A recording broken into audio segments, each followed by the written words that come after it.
নিঃস্ব অবস্থায় কি দোয়া করতে পারেন একজন মানুষ, এই দোয়াটা শিখে নেন, ইনশাআল্লাহ আপনার জীবনের সমস্ত সংকট কেটে যাবে ইনশাআল্লাহ। আমি নিজেও ওই দোয়াটা বেশি বেশি করার চেষ্টা করি। দোয়াটা হচ্ছে, মুসা আলাইহিস সালাম একটা গাছের নিচে হেলান দিয়ে বসলেন, বসে দেখলেন দুজন মেয়ে দাঁড়িয়ে আছে দূরে, পানি নিতে পারছে না, লোকজন পানি নিয়ে যাচ্ছে, ওরা দাঁড়িয়ে আছে বেচারি। মুসা আলাইহিস সালাম গিয়ে বললেন, কি সমস্যা আপনাদের? এটা নিয়ে আপনারা আবার মেয়েদের সাথে কথা বলার চেষ্টা করেন, ঠিক আছে? তো মাহারাম গায়রা মাহারাম মেনে চলে। তারা বললেন যে আমাদের বাবা অনেক বৃদ্ধ মানুষ, আমরা পানি নিতে পারি না যতক্ষণ না আমাদের কম পানি নিয়ে চলে যায়। মুসা আলাইহিস সালাম একটু বললাম না, ফিজিক্যালি খুব স্ট্রং ছিলেন, থাকে না বডি বিল্ডার, সামনে গিয়ে কথা বলে সরো পানি দিতে দাও, তখন মানুষ একটু মূল্যায়ন করে না। তো মুসা আলাইহিস সালাম এভাবে পানি নিয়ে দিলেন এবং বাছুরদেরকে পানি পান করালেন, করিয়ে গাছের নিচে এসে বসে আছেন। বসে বসে তিনি দোয়া করছেন, এই যে দোয়াটা তিনি দোয়া করছেন, রব্বি, একটা নেক কাজ করলেন, নেক কাজ করলেন না, মানুষের উপকার করলেন, নেক কাজ করে এসে গাছের নিচে বসে দোয়া করছেন, আল্লাহ এখানে তো আমার খাবার পানি বাসস্থান কিছুই নাই, আমি কি করব? রব্বি ইন্নি লিমা আনজালতা ইলাইয়া মিন খায়রিন ফাকির, রব্বি ইন্নি লিমা আনজালতা ইলাইয়া মিন খায়রিন ফাকির। আবার বলেন, রব্বি ইন্নি লিমা আনজালতা ইলাইয়া মিন খায়রিন ফাকির। অর্থ হচ্ছে, হে আল্লাহ, তুমি তোমার পক্ষ থেকে আমার উপরে যে নেয়ামতগুলো দিবে, আমি এর জন্য ফকির হয়ে বসে আছি। আল্লাহ অর্থ বুঝে পড়বেন ভাই, নামাজ রোজা হজ জাকাত যাই করেন আল্লাহর ওয়াস্তে অর্থ বুঝে পড়বেন। অর্থ বুঝে পড়লে আপনার ইবাদতের স্বাদ পাবেন, তৃপ্তি পাবেন, আল্লাহর সাথে কানেকশন হবে, আল্লাহর নূর পাবেন, মাআরিফত পাবেন, সত্য স্বপ্নও দেখবেন তখন ইনশাআল্লাহ। তখন সত্য স্বপ্ন দেখবেন ইনশাআল্লাহ। আল্লাহ পাক তৌফিক দান করে দেন। এবার আল্লাহ পাকের সাহায্য নেমে আসলো, ওই দুই মেয়ের মধ্যে একজন হেঁটে হেঁটে চলে আসে। এবার এই মেয়ের হাঁটা সম্পর্কেও কোরআন কথা বলেছে, সুবহানাল্লাহ। এই মেয়ে কিভাবে হেঁটে এসেছে এই হাঁটার বর্ণনাও কোরআন দিয়েছে। কোরআন বলেছে এই মেয়ে হেঁটে আসছে লাজুক পায়ে। এখন আপনি এই পুরো ওয়ার্ল্ডের মেয়েদের হাঁটা দেখেন, লজ্জা আছে? তাহলে মেয়েদের সাথে লজ্জা একটা গভীর সম্পর্ক আছে। এই মেয়ের প্রশংসা আল্লাহ পাক কোরআনে করলেন, লাজুক পায়ে লাজুক ভঙ্গিতে অবনত নয়নে সে হেঁটে আসলো। এখন আপনি কেলে যান, গো টু খেল, আপনাদের টুইন টাওয়ারে যান, দেখেন সবার হাঁটা চলা দেখেন। হায়া লজ্জার কোনো বালাই আছে এখানে? আমি গত লেকচারে বলেছিলাম যে আদম আলাইহিস সালাম এবং হাওয়া আলাইহিস সালাম, ইবলিস তাদের সাথে প্রথম যে আচরণ করেছে ওই ফল খাওয়ানোর পরে, সেটা কি? তাদের গা থেকে পোশাক খুলে পড়ে গেছে, মানে নগ্ন করে দিয়েছে আমাদের পিতামাতাকে। মহাবিশ্ব নগ্ন করে দিয়েছে কে? ইবলিস। তো এখন এই পৃথিবীতে আমরা যারা নগ্নতার চর্চা করছি তাদের কার এজেন্ট আমরা বুঝতে বাকি আছে? আমার কথা কি বুঝতে পারছেন কিনা? এই কানেকশন মিলানোর চেষ্টা করেন, ডটসগুলো মিলানোর চেষ্টা করেন। সামনে যাই প্রিয় ভাই, এই মেয়ে এসে বলছে, আমার বাবা আপনাকে ডাকেন, আমার বাবা আপনাকে ডাকছেন। তিনি গেলেন, বাবা শুআয়ব আলাইহিস সালাম। তখন এক বোন ইনডাইরেক্টলি বাবাকে বোঝাচ্ছে যে বিয়ে শাদী দিলে ভালো হয়। এক বোন বলছে যে আপনি তো তাকে পুরস্কৃত করতে চাচ্ছেন, তাহলে এরকম কবিউন আমিন একজন মানুষকে সবচেয়ে ভালোভাবে পুরস্কৃত করা যায় তার যথাযোগ্য প্রতিদান দেওয়ার মধ্য দিয়ে। তো মেয়ের ইশারা বাবা বুঝেছেন, তিনি নিজের এক মেয়ের সাথে মুসা আলাইহিস সালাম বিয়ে দিলেন, সুবহানাল্লাহ। তবে শর্ত দিলেন, দেন মোহর কি? মোহর তো নাই। মোহর কি এবার? মোহর হচ্ছে 8 বছর তোমাকে আমার ফার্মে কাজ করতে হবে। এটা আগেকার একটা স্টাইল ছিল, সুন্নাহ। এটা এখন নাই, যদিও আগে এরকম ছিল যে দেনমোহর দেওয়ার জন্য এই একটা পদ্ধতি ছিল। যেমন ইয়াকুব আলাইহিস সালামের ক্ষেত্রেও এরকম 7 বছরের কথা আসছে, তিনি 7 বছর তার শ্বশুরের ফার্মে কাজ করেছেন। এটা নতুন ছিল না ওই সময়, এটা কমন ছিল। এখন যেমন আমাদের দেশে কমন 10 লাখ টাকা মোহর হবে, 10,000 টাকা দিব, বাকিটা সব বাকি, তাই না? তো এরকম আর কি কমন কিছু বিষয় থাকে আর কি। আস্তাগফিরুল্লাহ, মাফ করো। বলবে বাসরাতে, বলবে আমাকে মাফ করে দাও। শুরুতেই নিজের গায়রথহীনতার পরিচয় দিল। আবার এদিকে শ্বশুরের কাছে মাশাআল্লাহ মোটা অঙ্কের ডোনেশন নিতে চাচ্ছে, যৌতুক। বিয়ে আমাদের ওখানে মাশাআল্লাহ মানে কেনা বেচা, মেয়ে বিক্রি করতেছে আর ছেলে কিনতেছে। এবার 8 বছর পূর্ণ করা হলো, তিনি আরো 2 বছর 10 বছর পূর্ণ করলেন। এই 10 বছরে মুসা আলাইহিস সালাম নবী পরিবেশ পেলেন, অভিভাবক পেলেন, স্ত্রী পেলেন, প্রেমময়ী সন্তান ইত্যাদি সবকিছু। এবার আল্লাহ রাব্বুল আলামিন তাকে মিশরের দিকে যাওয়ার যে সময়টা এখন হয়ে গেছে, 10 বছর হয়ে গেছে, মিশরের দিকে যেতে হবে। যাওয়ার পথে স্ত্রীর প্রসব বেদনা উঠেছে। তখন মুসা আলাইহিস সালাম আগুন খুঁজছেন। আগুন কি খুঁজছেন ভাই? আগুন খুঁজতে তুর পাহাড়ের ওখানে গিয়ে দেখছেন যে আগুন গাছে জ্বলছে, সবুজ পাতার উপরে আগুন। তিনি অবাক।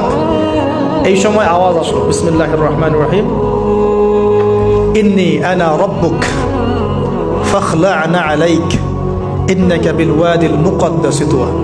মুসা, ইন্নানি আনা আল্লাহ লা ইলাহা ইল্লা আনা ফা'বুদনি ওয়া আকিমিস সালাতা লিযিকরি। মানে এখানে অনেকগুলো কথা আছে, সূরা তাহার মধ্যে আছে।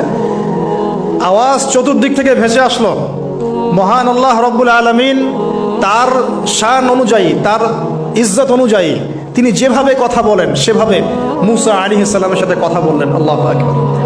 বলেন, ইয়া মূসা, হে মূসা, ইন্নানি আনা আল্লাহ, নিশ্চয় আমি আল্লাহ, লা ইলাহা ইল্লা আনা, আমি ছাড়া কোনো ইলাহ নাই, ফা'বুদনি, তুমি আমার ইবাদত করো, ওয়া আকিমিস সালাতা লিযিকরি, আমার ইবাদতের জন্য সালাত কায়েম করো, আমার জিকিরের জন্য সালাত কায়েম করো, আমার স্মরণের জন্য সালাত কায়েম করো। ফাখলা'না আলাইক, তোমার জুতা খুলে ফেলো, ইন্নাকা বিল ওয়াদিল মুকাদ্দাসি তুয়া, তুমি তুয়া উপত্যকায় আছো, পবিত্র তুয়া উপত্যকায় আছো। আদব শেখানো হলো। এভাবে অনেক কথোপকথন হলো।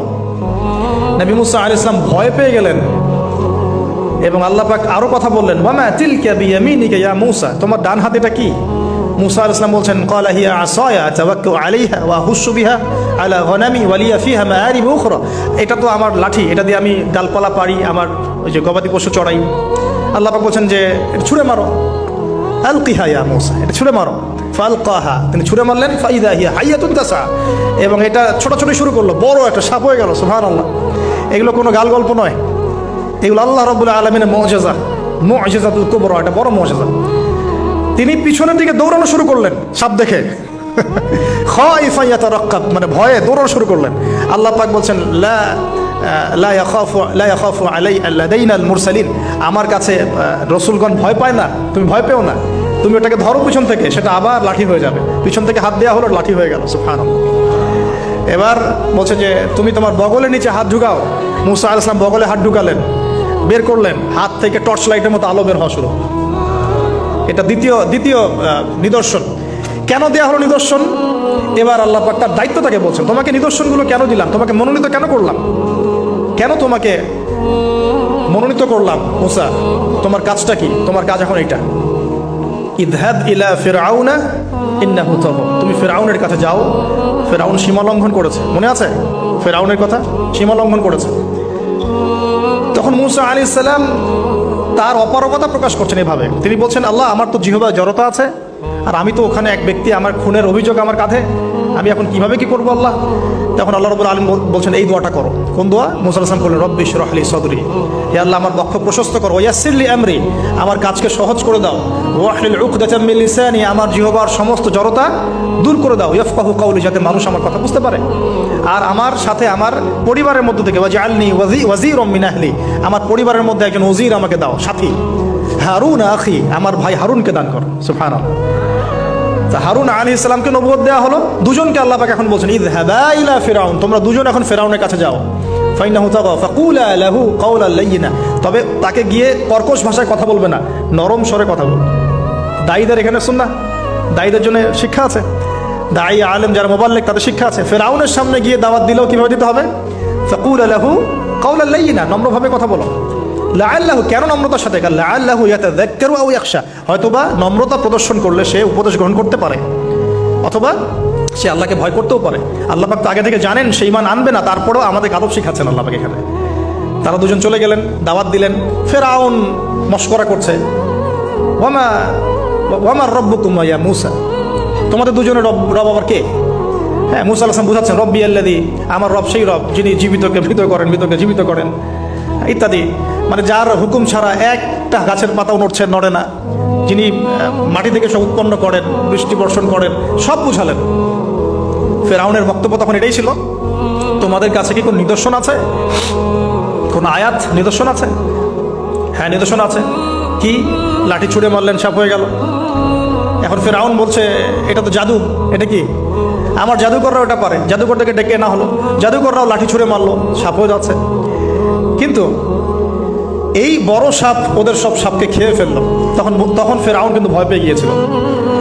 এরপরেও এই হাত বের করে আলোর এই নিদর্শন দেখানো হলো, তাওহীদের দাওয়াত দেওয়া হলো, ফিরআউনকে ভয় করতে বলা হলো, ফিরআউনকে সতর্ক করা হলো যে আমার রব, আপনার রব, সবার রব হচ্ছেন আল্লাহ। সব কিছু বোঝানো হলো, কিন্তু ফিরআউন এই কোনো কথাই গ্রহণ করল না।